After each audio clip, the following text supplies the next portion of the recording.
educación es absolutamente extraordinaria. De hecho, habría que decir que la educación moderna es absolutamente incomprensible sin algo que se conoce como la Reforma. Y es así por una razón enormemente sencilla, que incluso investigadores de la historia de la educación, que en absoluto son protestantes o que tienen ninguna simpatía por la Reforma, han percibido desde el principio.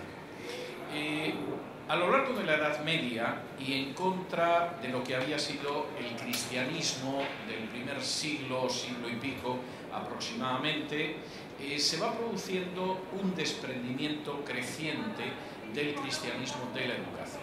El cristianismo va dejando de ser la religión del libro y por el contrario se convierte en una religión ceremonial que además toma sus ritos y ceremonias masivamente del paganismo, y esto es algo que no es una invención perversa de los historiadores protestantes. Eso es algo que reconoce, por ejemplo, el propio obispo Eusebio, que se llevaba muy bien con el emperador Constantino y que dice que el propio emperador Constantino, para recomendar la nueva religión a los paganos, les permitió traerse toneladas de paganismo consigo que entraron dentro de la Iglesia.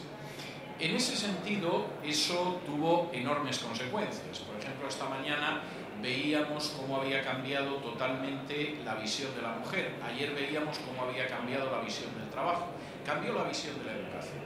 Porque de ser una religión del libro, por decirlo de alguna manera convencional, de pronto el cristianismo se convirtió en una religión ritual más que además absorbía generosísimas raciones del ritual pagano. La Reforma, sin embargo, al regresar a la Biblia, se encontró con el hecho de que no era posible, como había sido posible a lo largo de la Edad Media, ser creyente, analfabeto y llegar a santo. No es que la Iglesia Católica para llegar a santo recomendara ser analfabeto, pero hay santos analfabetos. San Martín de Porres, que es un santo cercano del Perú, nunca aprendió a leer y escribir, supongo que empujaría santamente la escoba por las galerías del convento y por supuesto llegó a los altares. Eso era algo absolutamente implanteable dentro del mundo de la Reforma, siquiera porque los reformadores se encontraban con ese texto de Josué capítulo 1 y versículo 8, donde el propio Dios le dice a Josué que para que pueda prosperar en la vida, para que le vaya bien, tiene que meditar día y noche en el libro que él le ha entregado a Moisés. Y claro, ustedes me dirán cómo se puede meditar en un libro que no puedes leer. Y en ese sentido, la Reforma impulsó desde el principio un esfuerzo educativo tremendo. Voy a darles algunas pinceladas para que puedan tener siquiera una visión sintética de lo que esto significa. El 21 de mayo de 1536, subrayo la fecha, 1536, se estableció la primera escuela pública, obligatoria y gratuita de la historia. Y se estableció en la Protestante Ginebra. ¿Por qué en la Protestante Ginebra? Pues porque en la Protestante Ginebra eran conscientes de que la Biblia tenía que llegar a todo el mundo, no solo a los clérigos o no solamente a las élites que regían la sociedad, sino a toda la población. Y a menos que se enseñara a la población desde la infancia a leer y escribir, no había la menor posibilidad de que pudieran acceder a las escrituras. Esto no fue algo que se limitara a la Protestante Ginebra. En 1547, en la Confesión de Fe escocesa, que como su propio nombre indica era una confesión de fe, es decir, se habla de la doctrina de la divinidad, se habla de la Trinidad, se habla de los sacramentos, se habla del juicio final. En esa confesión de fe se recogían dos disposiciones que eran muy importantes desde el punto de vista educativo. La primera era que en todas las poblaciones rurales se tenía que abrir una escuela. Y en ese sentido, aparte de que era muy importante para los teólogos de la confesión de fe escocesa que la gente supiera lo que era la Trinidad o la justificación por la fe, además en todos los pueblos, en todas las poblaciones rurales, había que establecer una escuela. Y en todas las ciudades, junto con esas escuelas primarias, había que establecer una universidad con un superintendente que además estuviera pagado para que lo pudiera llevar a cabo como es debido. Este esfuerzo fue un esfuerzo de carácter alfabetizador y de carácter educativo que empezó a dar unos frutos extraordinarios en muy pocos años. Por ejemplo, en 1559, en esa Ginebra donde se había establecido la primera escuela pública, gratuita y obligatoria de la historia, se estableció una universidad que inmediatamente empezó a superar a otras universidades europeas que venían desde la Edad Media, simplemente porque la visión de la educación, en la que luego me detendré, era una visión muchísimo más amplia. La Universidad de Ginebra, de hecho, llegó a ser tan importante que aproximadamente 2 siglos después, un norteamericano que llegaría a ser presidente de los Estados Unidos y que se llamaba Thomas Jefferson, quiso comprar la Universidad de Ginebra y llevársela a Estados Unidos. Estados Unidos era una pequeña república, bastante tenían con sobrevivir en el proceso de cuajar la nación, y por supuesto Thomas Jefferson no se pudo llevar la Universidad de Ginebra a los Estados Unidos. Seguramente hoy en día no Donald Trump, cualquier millonario del Medio Oeste habría comprado la universidad y se la habría llevado, pero en aquel entonces era imposible. En cualquiera de los casos, y esto sí que es enormemente interesante, el esfuerzo universitario tuvo unas consecuencias verdaderamente tremendas, como es el hecho de que las grandes universidades todavía de hoy en día las establecieron reformados en el norte de América. Harvard es una universidad que se crea apenas a los 6 años de que los puritanos lleguen al territorio que ahora se conoce como Estados Unidos, y después de Harvard vino Yale, vino Princeton y vinieron otras universidades en este sentido, y luego me detendré algo más en ello. De alguna manera esto tenía una enorme lógica, y les voy a dar una cifra que resulta, yo creo que bastante clara. Cuando a mediados del siglo XVII un conjunto de disidentes religiosos puritanos suben en Inglaterra a un barco conocido como el Mayflower y se dirigen hacia las Indias Occidentales, lo que ahora es Estados Unidos, el 80% de los varones sabe leer y escribir, a mediados del siglo XVII. El 70% de las mujeres sabe leer y escribir. La cifra era muy buena para la época, pero tengo que decirles que en otros medios protestantes se había superado. A mediados del siglo XVII, entre los cuáqueros, el 100% de los hombres, el 100% de las mujeres sabía leer y escribir. Se consideraba que era normal. Para que se hagan una idea de lo que significó ese impulso reformado en la educación, baste decirles que cuando a inicios del siglo XIX Hispanoamérica decide emanciparse del Imperio Español, la tasa de alfabetización en Hispanoamérica no llega al 10%. Eso, por supuesto, 2 siglos, siglo y medio aproximadamente después de que los puritanos del Mayflower llegaran al norte del continente. Pero no crean ustedes que era porque el Imperio Español trataba especialmente mal a lo que se conocía como los españoles del otro hemisferio, es decir, a los hispanoamericanos. No, la tasa de alfabetización en España tampoco llegaba al 10%. Era la misma cultura hispano-católica que consideraba que la educación estaba bien para algunos clérigos, para las élites dominantes, pero por supuesto era perder el tiempo el enfrentarse con esa situación.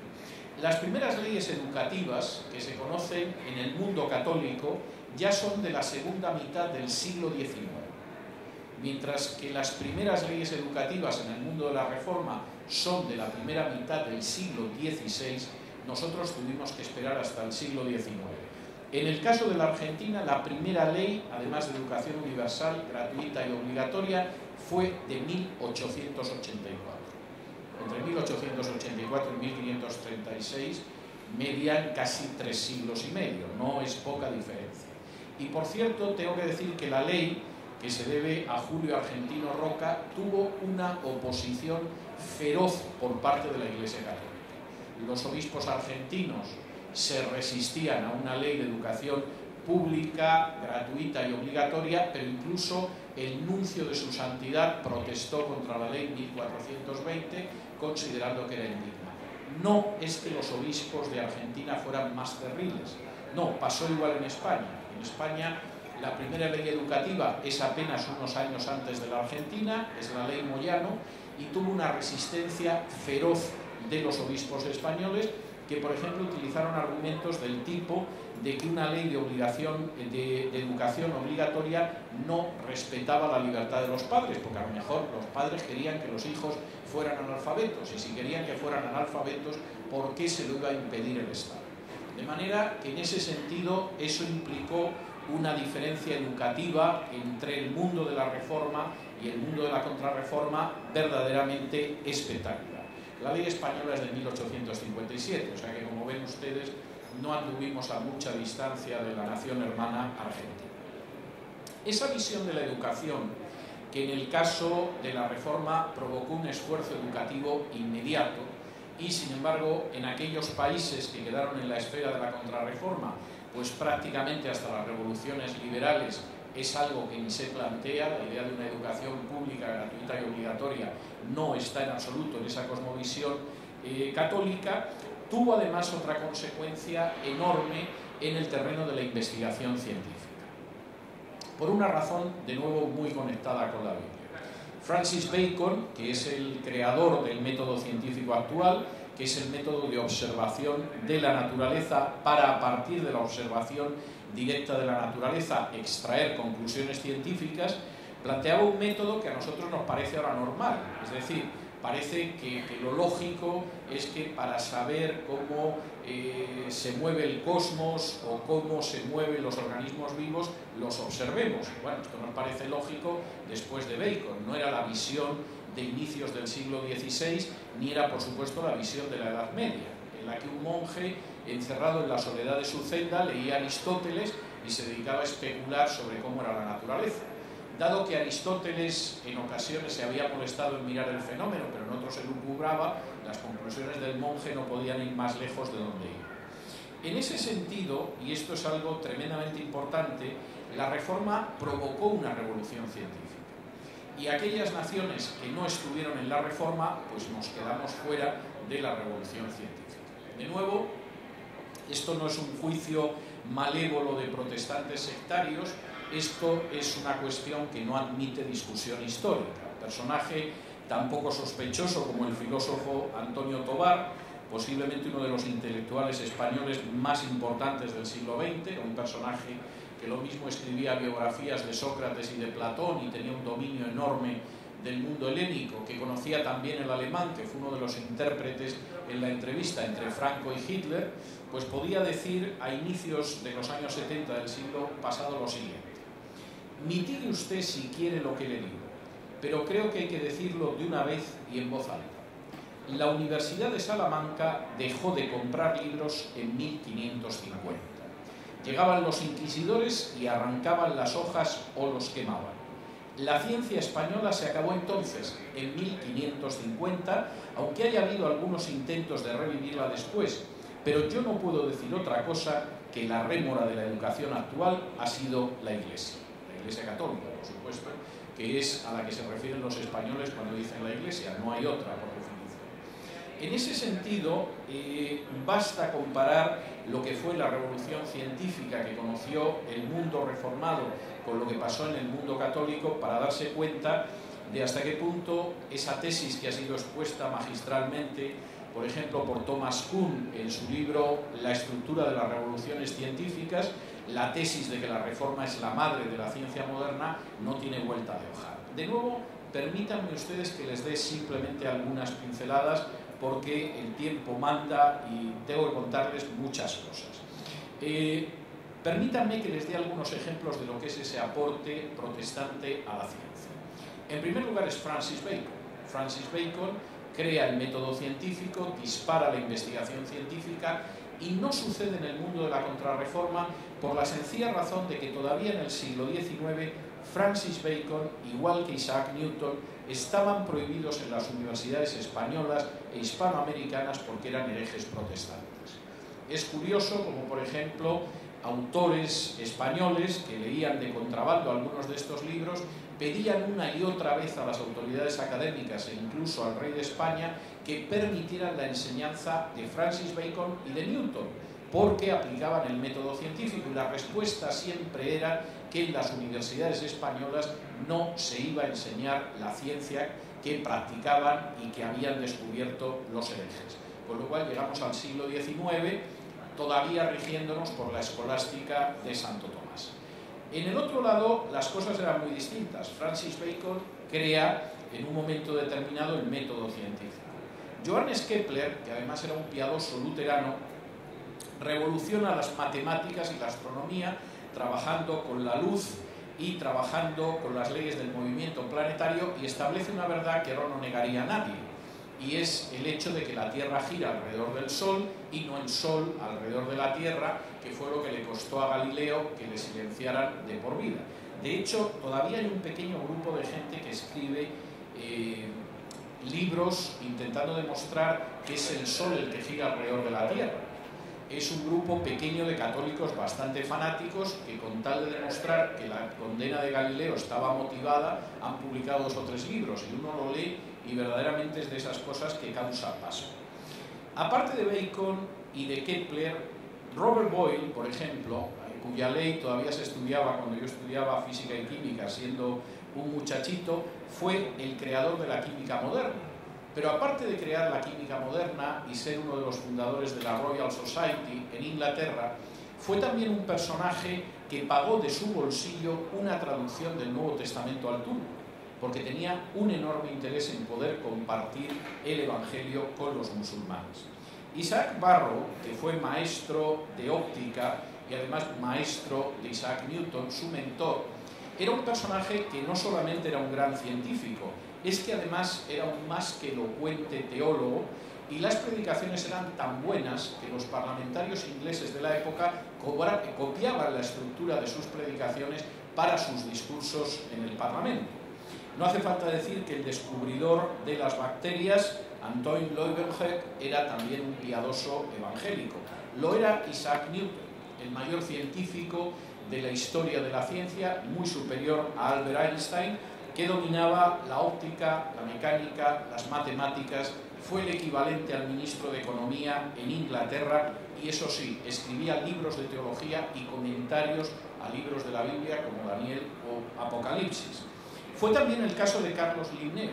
La taxonomía que todavía utilizamos en zoología y en botánica, y que de pronto cuando uno va a la manzanilla debajo ve que pone camomila, camomila y nombres latinos distintos, se la debemos a Carlos Linneo, que era por supuesto un personaje que provocó un progreso extraordinario en las ciencias naturales, pero que era también un muy convencido creyente, como también lo era Leonhard Euler, el mayor científico de la historia de Suiza, matemático y por cierto convencidísimo calvinista, como fue el caso de John Dalton, que aparte de ser el fundador de la moderna teoría atómica, se dio la circunstancia de que abrió una escuela para niños pobres en el granero de su casa para que pudieran aprender a leer y escribir. Es el caso de David Brewster, el investigador de la luz polarizada, y imagino que posiblemente esta mañana, cuando ustedes se despertaron, echaron mano de su teléfono móvil para ver si les había llegado un WhatsApp o algún mensaje, abrieron el ordenador, quizá para ver las noticias en Internet, y también examinaron a ver si tenían un correo electrónico. Denle las gracias a un científico evangélico que se llamaba Michael Faraday, porque gracias a sus investigaciones en electricidad y magnetismo tenemos las bases que nos han permitido contar con teléfonos, con computadores y con la red de Internet. En ese sentido, la reforma implicó sacar al ser humano de las tinieblas medievales en términos científicos y catapultarlos al mundo en el que estamos. Y por cierto, dado que la vista que tenemos todos nosotros como seres humanos es limitada, podemos ver más o menos bien, algunos además con ayudas visuales, pero no podemos acceder al microcosmos ni al macrocosmos. Denle las gracias a Dios porque ustedes pueden ver el macrocosmos gracias a un científico holandés y muy protestante que se llamaba Johann Lippershey, que inventó el telescopio del que luego se valió Galileo, y podemos ver el microcosmos gracias a Zacharias Janssen, que fue otro científico holandés y protestante que inventó el microscopio. ¿Qué sucedía en el mundo de la contrarreforma, mientras en el mundo de la reforma parece que no hacían otra cosa nada más que dedicarse a inventar y a investigar? Pues en el mundo de la contrarreforma ser científico era un deporte de riesgo. De hecho, en todo el periodo de la Reforma y de la Contrarreforma hay tres grandes científicos católicos. El primero es Galileo, pero ya saben cómo acabó Galileo. Es decir, Galileo pretendía lo mismo que Kepler, y mientras Kepler era un personaje respetado que se dedicaba a la investigación científica, Galileo acabó en una cárcel de la Inquisición hasta el final de sus días, un arresto suave, más o menos como el del general Videla, pero el caso es que no pudo escribir nada. Lo que escribió en algún caso, alguna página, conseguía salir clandestinamente de su encierro y salvó su vida porque firmó una declaración en la que aceptaba que efectivamente era el Sol el que giraba alrededor de la Tierra. El segundo gran científico fue Pascal, que hizo aportes notables a la física, pero Pascal era considerado un hereje y de hecho tuvo enormes dificultades en Francia porque su teología de la gracia era muy parecida a la de Calvino y era mal mirado, y seguramente se murió a tiempo de que la cosa no fuera a más. Y el otro gran científico de origen católico es René Descartes, o Descartes, si ustedes prefieren, que por supuesto tuvo la prudencia inteligente de marcharse a vivir a la protestante Suecia, porque si se hubiera quedado en la católica Francia, donde él había nacido, hubiera terminado mal. Y no crean que exagero, en 1663 todas las obras de Descartes, incluidas las científicas, fueron incluidas en el índice de libros prohibidos por el Papa. De manera que no puede sorprender que en última instancia los países reformados se echaran a correr en el terreno científico y ahí siguen, mientras que aquellas naciones que vienen de un trasfondo contrarreformista, aquí estamos todavía. Voy a darles un dato que me parece muy iluminador en este sentido, antes de entrar en otros aspectos relacionados con la educación. En el año 1991, John Halley, uno de los economistas del Banco Mundial, decidió realizar un estudio sobre el trasfondo espiritual de los premios Nobel.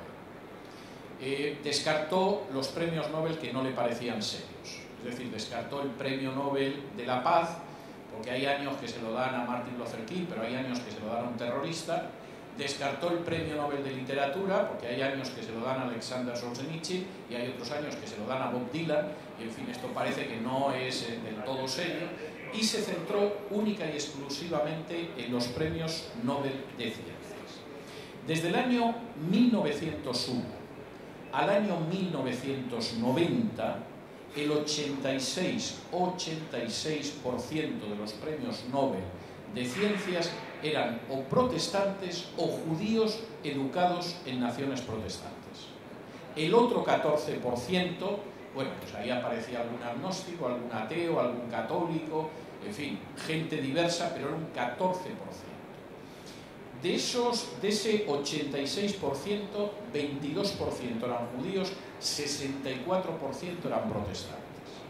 De modo que cuando alguien dice que para ser científico hay que ser ateo, o que el estudio científico obliga necesariamente por lo menos a ser un agnóstico, o es muy ignorante o es muy malvado, porque en términos estadísticos eso es una falsedad absoluta.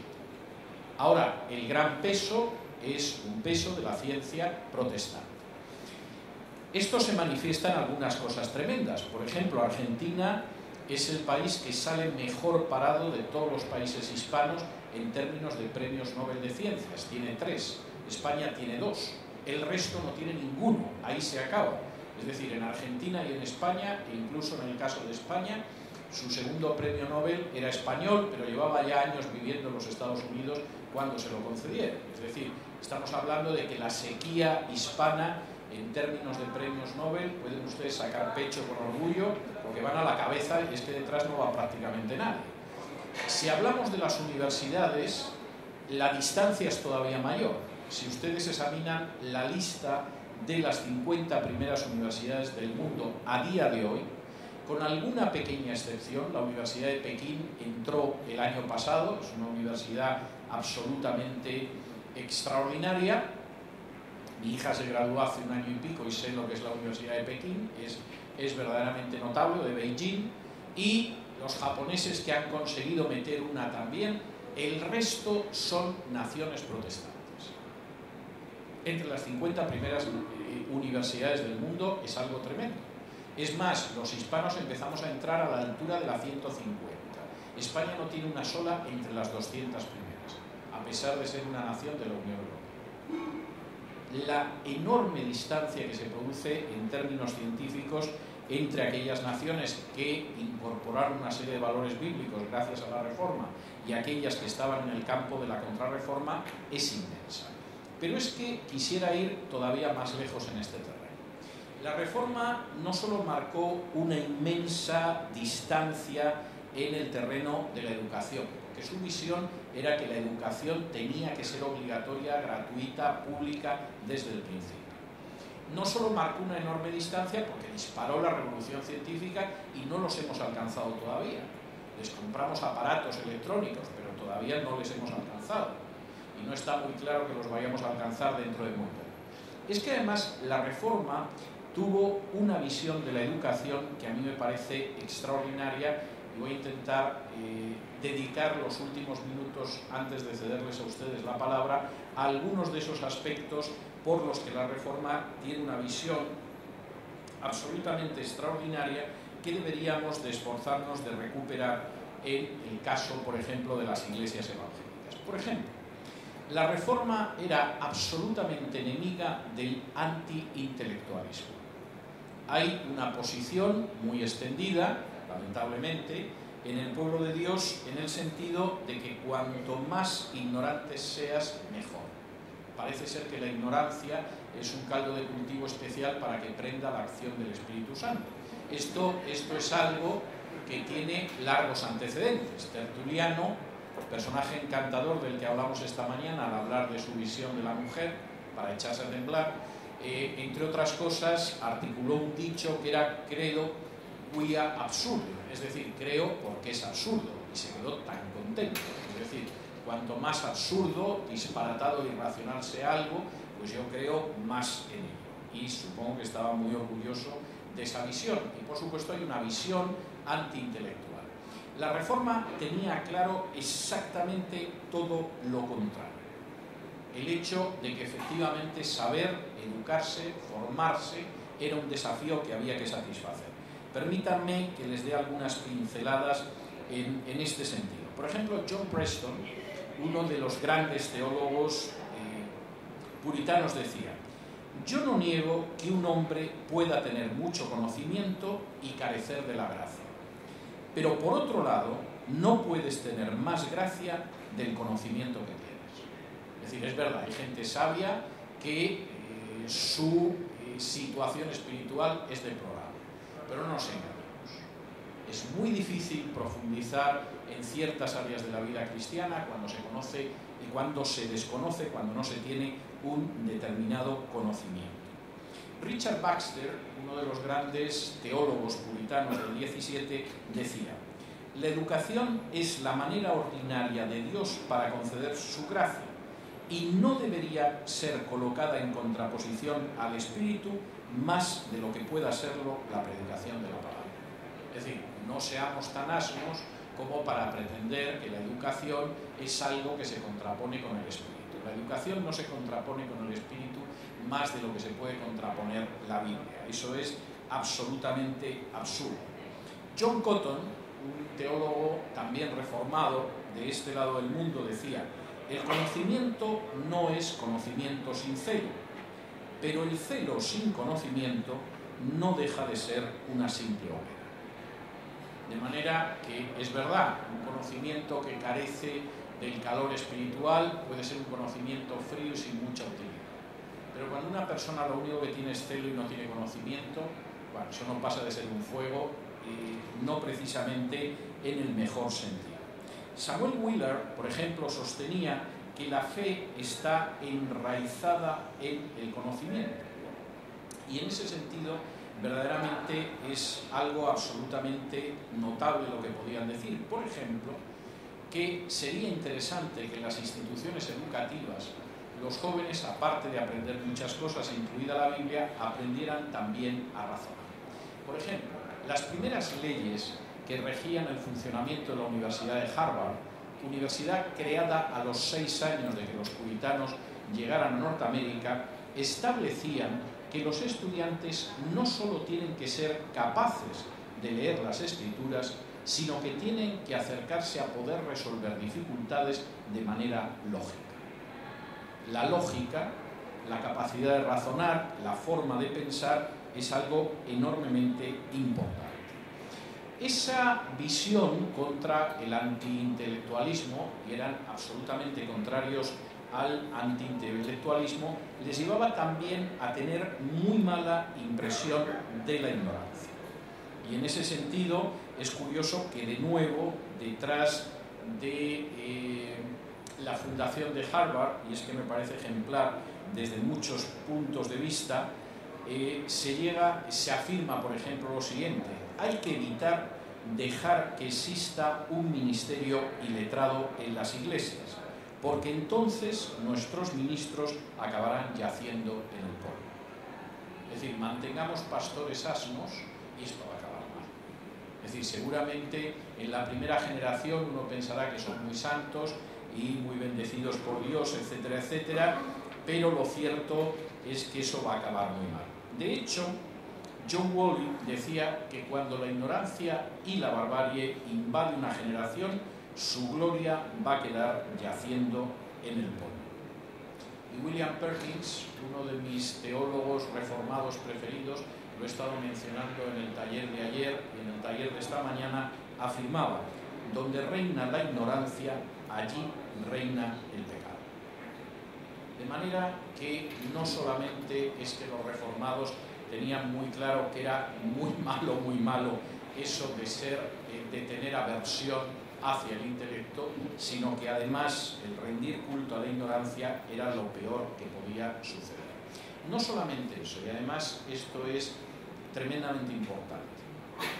La educación es un factor, y en ese sentido los reformados se estaban colocando dentro de lo que ahora están descubriendo los pedagogos, supongo que con bastante sorpresa y algunos con bastante desagrado. Es algo que depende enormemente de los padres. Yo he conocido generaciones de padres, no creo que la cosa haya mejorado mucho, que sostienen la peregrina idea de que con llevar a los hijos a una institución educativa más o menos decente, hay padres que ni eso, pero bueno, hay padres que consideran que con llevar al niño a una escuela, a un colegio, a un instituto de cierto nivel, su función en la educación se ha cumplido. Bueno, lo que está demostrando desde hace por lo menos 20 años repetidos estudios en este sentido, y por cierto tengo que hablar de ello la semana que viene en la República Dominicana, Dios mediante, es que el papel de los padres en la educación de los hijos es más importante que el de las instituciones. E incluso supera la diferencia de ingresos.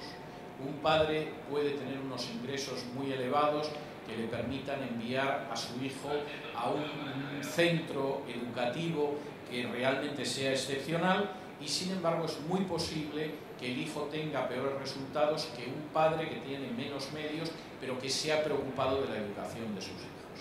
Y esto estadísticamente es sobrecogedor. Al final, niños de familias pobres o de clase media-baja que tienen padres que efectivamente se preocupan por la educación, por el impulso educativo, por el que avancen educativamente, tienen resultados muchísimo mejores que niños que a lo mejor han ido a centros de bastante más categoría académica. Eso lo supieron ver los reformadores.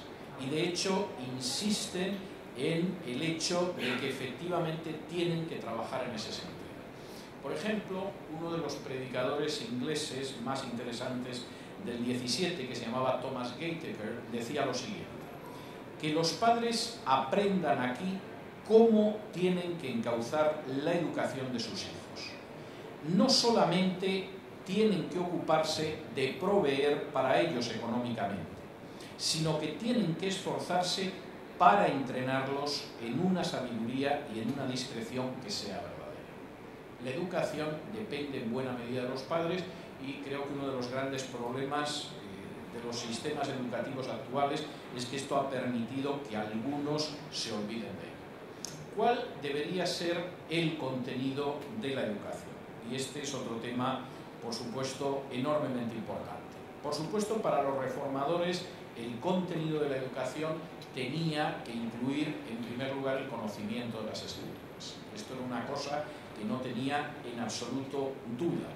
desde Lutero, que dice que sobre todo la lectura continua para todos de la Biblia en las universidades y en las escuelas es lo que habría que hacer, y habría que advertir para que ninguno dejara que su hijo no supiera que las Sagradas Escrituras son supremas, a la propia disposición de los estatutos del College Emmanuel en la Universidad de Cambridge, que incluían la lectura por la mañana y por la tarde de la Biblia, junto con las Escrituras. Es enormemente interesante lo que consideraban que era el ideal curricular que tenían que tener aquellos que estudiaban. Y fíjense en esto porque es enormemente importante.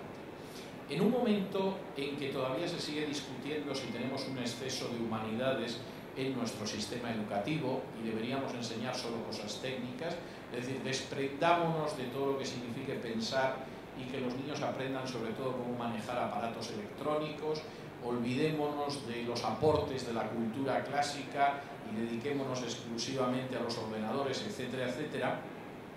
Es curioso cómo los reformadores desde Lutero tenían claro que la educación, aparte de la Biblia, tenía que ser una educación integral que incluyera todas las ramas del saber.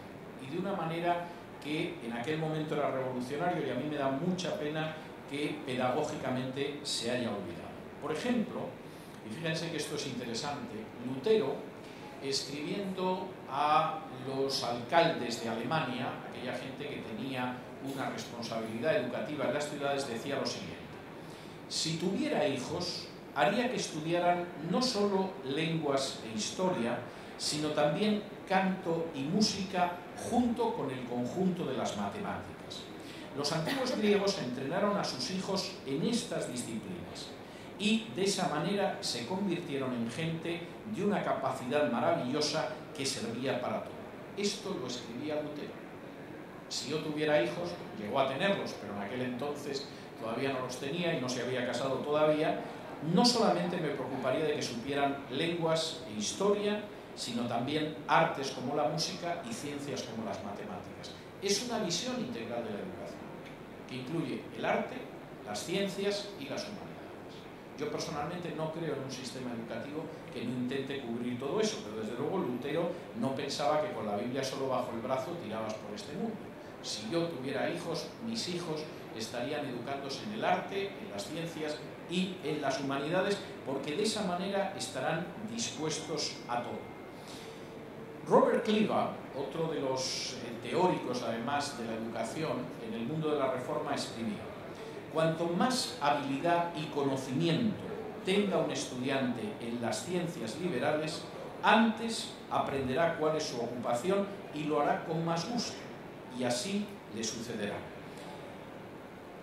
La manera en lo que esto significaba, y de nuevo les voy a poner como ejemplo la Universidad de Harvard, es extraordinario. Si yo en estos momentos presidiera una universidad, que no es el caso y Dios me libre de ese cáliz, pero si fuera el caso, yo realmente absorbería una educación, una universidad cristiana, quiero decir, absorbería un inicio, por lo menos en los primeros años de educación, de acuerdo a esto. Fíjense la disposición en Harvard.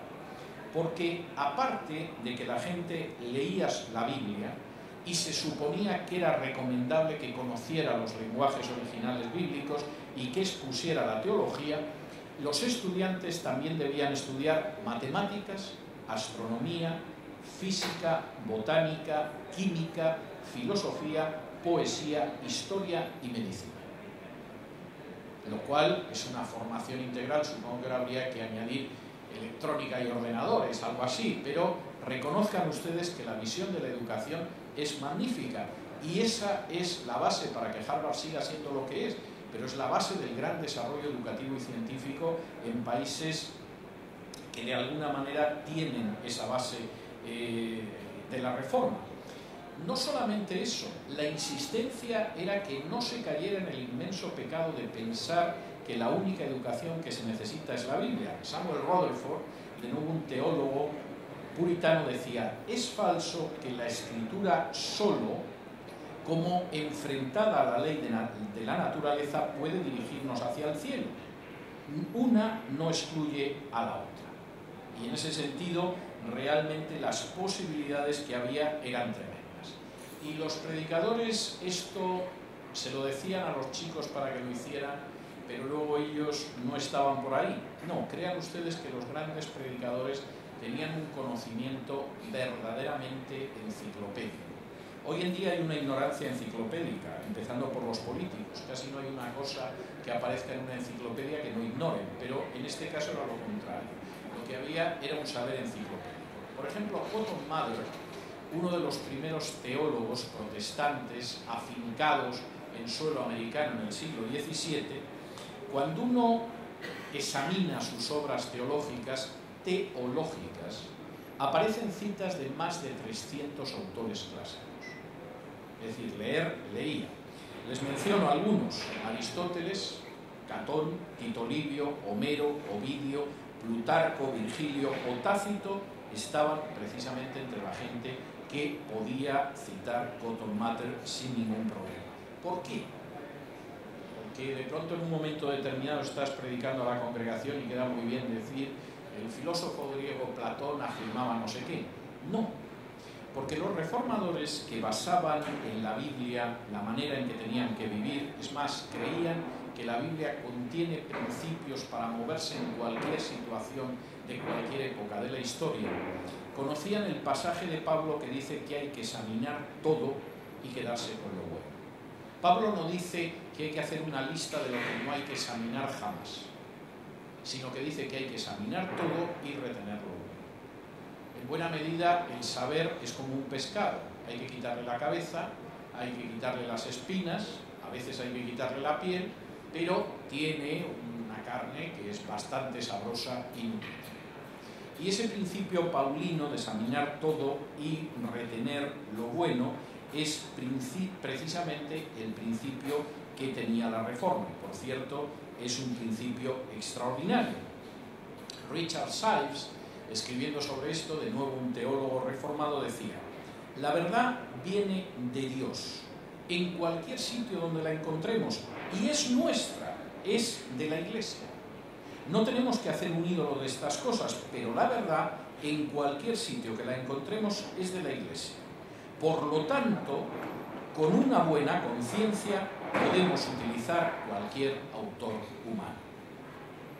Hace unos años, a la cosa de una década, publiqué un libro que se titulaba Camino hacia la cultura, donde al final aparecía una lista de los libros que una persona que quiera ser culta debería leer, de las películas que debería ver e incluso de los lugares que sería bueno que visitara. Por supuesto, también las piezas musicales que debería escuchar. Y recuerdo que un pastor, con el que yo tenía muy buena relación, pero que era muy bruto, no lo voy a ocultar, tampoco voy a decir el nombre, me llamó compungido diciendo que mi libro era un camino hacia la muerte, no hacia la cultura. Porque en la medida en la que yo recomendaba a la gente leer ciertas lecturas, les puedo asegurar que no estaba incluido el Playboy ni nada de este tipo, no piensen ustedes mal, ¿no? Pero en la medida en que yo recomendaba a la gente leer ciertas lecturas y ver determinadas películas para comprender la cultura de su tiempo, etcétera, la estaba guiando por un camino de muerte. Y es de esos momentos en que te quedas parado y dices, esto no me está sucediendo a mí. Y luego dices, de un momento a otro va a aparecer una cámara oculta detrás de aquella columna y simplemente me van a decir inocente, inocente, y me han gastado una broma, pero inmediatamente te das cuenta de que lo dicen en serio. Seguramente estaba muy convencido de que su actitud era muy piadosa, pero ni era bíblica, ni era la actitud que a Dios gracias tuvieron los reformadores. Y en ese sentido, desde luego, la lección que ellos daban era tremenda, porque eso implicaba que de alguna manera la ciencia, el conocimiento es bueno. Richard Baxter, por ejemplo, podía decir que la física, que es una gran parte del conocimiento humano, lo es porque implica el conocimiento de las obras admirables de Dios. Cuando alguien efectivamente se acerca a un laboratorio, cuando siguiendo el mandato bíblico observa los cielos, o se detiene en el movimiento de las estrellas, o analiza la vida de un animal tan diminuto como la hormiga, la misma Biblia deja muy claro que ahí con lo que se está encontrando es con el cumplimiento de un mandato de Dios y con el descubrimiento de la poderosa mano de Dios. Y como decía John Cotton, estudiar la naturaleza y el curso y el uso de todas las obras de Dios es un deber impuesto por Dios sobre toda clase de hombres. Hay toda una visión enormemente positiva en ese sentido que a mí me parece verdaderamente extraordinario. Quisiera concluir con una cita de un libro poco conocido pero muy interesante del escritor inglés John Milton. Milton no solamente ha pasado la historia por El paraíso perdido, que es su obra más conocida, es uno de los grandes poemas en lengua inglesa, era un personaje que escribió obras de teología, era hijo de un pastor evangélico en Inglaterra, pero llegó a escribir un tratado sobre la educación. Y cuando él tenía que definir cuál era la educación que la gente tenía que absorber, decía: por lo tanto, yo llamo a una educación completa y generosa cuando hace que un hombre realice de manera justa, habilidosa y magnánima todos los oficios, tanto privados como públicos, para la guerra y la paz. La educación es algo maravilloso. Afortunadamente, aquellas personas que regresaron a los principios bíblicos descubrieron que la educación arranca del simple deseo de que la gente se pueda acercar, como Dios le dijo a Josué, de día y de noche a la palabra de Dios, que la educación, por supuesto, cambia la situación de las personas y de los pueblos. La educación marca una distancia tremenda entre las naciones, y aquellas naciones que quedamos en el lado de la contrarreforma, evidentemente seguimos manteniendo una brecha histórica con aquellas que recuperaron los principios bíblicos que trajo la reforma. Pero además la educación es algo extraordinariamente maravilloso, que incluye la profundización en la Biblia, porque el hecho de ser ignorante no significa ser más espiritual, significa ser ignorante, punto, a secas. Luego, si es más o menos espiritual es una cuestión aparte, pero la ignorancia no es ni lejanamente algo unido a la espiritualidad, aunque algunos lo piensen. Y por supuesto, la educación implica el hecho de profundizar en las obras maravillosas de Dios, implica examinar todo y retener lo bueno, porque cualquier cosa buena que hay en este mundo es nuestra y Dios nos la ha dado y tenemos que saberla aprovechar. Y la educación, en última instancia, es algo que tenemos que comunicar con la gente que nos rodea y asumir, por ejemplo, en el caso de los padres, como un auténtico y glorioso privilegio. Y en ese sentido, la reforma, desde luego, que marcó una diferencia. Muchas gracias.